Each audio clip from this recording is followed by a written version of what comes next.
بسم اللہ الرحمن الرحیم۔ السلام علیکم ورحمۃ اللہ وبرکاتہ۔ پیارے رسول اکرم صلی اللہ علیہ وسلم نے فرمایا، ان 7 موقعوں پر دعا مانگو رد نہیں ہوگی: جب دھوپ میں بارش ہو رہی ہو، جب اذان ہو رہی ہو، سفر کے دوران، جمعہ کے دن، رات کو جب آنکھ کھلے، مصیبت کے وقت، فرض نمازوں کے بعد۔ نبی کریم صلی اللہ علیہ وسلم نے ارشاد فرمایا، تم اللہ تعالیٰ سے ایسی حالت میں دعا کرو کہ تمہیں قبولیت کا یقین ہو، اور یہ جان رکھو کہ اللہ تعالیٰ غفلت سے بھرے دل سے دعا قبول نہیں کرتا۔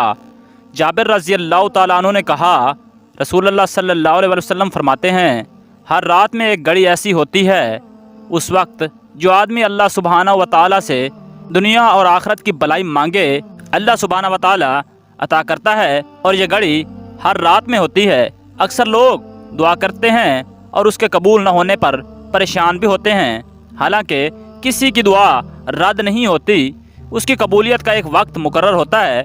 سورۃ البقرہ میں اللہ تعالیٰ کا فرمان ہے، جب میرے بندے میرے بارے میں آپ سے سوال کریں تو آپ کہہ دیں کہ میں بہت ہی قریب ہوں، ہر پکارنے والے کی پکار کو جب بھی وہ مجھے پکارے قبول کرتا ہوں۔ اس لیے لوگوں کو بھی چاہیے وہ میری بات مان لیا کریں اور مجھ پر ایمان رکھیں، یہی ان کی بھلائی کا باعث ہے۔ احادیث مبارکہ میں دعا کی قبولیت کے کئی اوقات کا ذکر کیا گیا ہے کہ مسلمان ان اوقات میں دعا کریں تو قبول ہوتی ہے۔ ان میں سے چند اوقات کا یہاں ذکر کر رہا ہوں۔ حضرت ابو ہریرہ رضی اللہ تعالیٰ عنہ سے مروی ہے کہ نبی کریم صلی اللہ علیہ وسلم نے فرمایا کہ انسان اپنے رب کے سب سے زیادہ قریب سجدے کی حالت میں ہوتا ہے، اس لیے سجدے میں دعا کثرت سے کیا کرو۔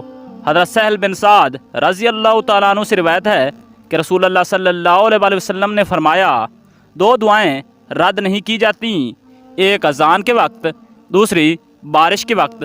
حضرت انس بن مالک رضی اللہ تعالیٰ عنہ سے روایت ہے کہ رسول اکرم صلی اللہ علیہ وسلم نے فرمایا، اذان اور اقامت کے درمیان کی جانے والی دعا رد نہیں کی جاتی۔ لوگوں نے پوچھا کہ یا رسول اللہ صلی اللہ علیہ وسلم، پھر ہم اس وقت کیا دعا کریں؟ آپ صلی اللہ علیہ وسلم نے فرمایا، اللہ تعالیٰ سے دنیا اور آخرت کی عافیت مانگا کرو۔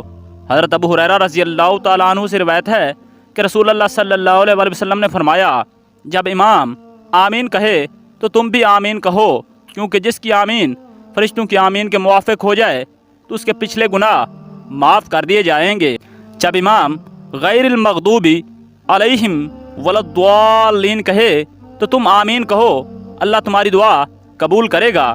حضرت ابو امامہ رضی اللہ تعالیٰ عنہ سے روایت ہے کہ رسول اللہ صلی اللہ علیہ وسلم سے پوچھا گیا کہ کون سی دعا زیادہ قبول ہوتی ہے؟ آپ صلی اللہ علیہ وسلم نے فرمایا کہ رات کے آخری حصے میں اور فرض نمازوں کے بعد مانگی جانے والی دعا۔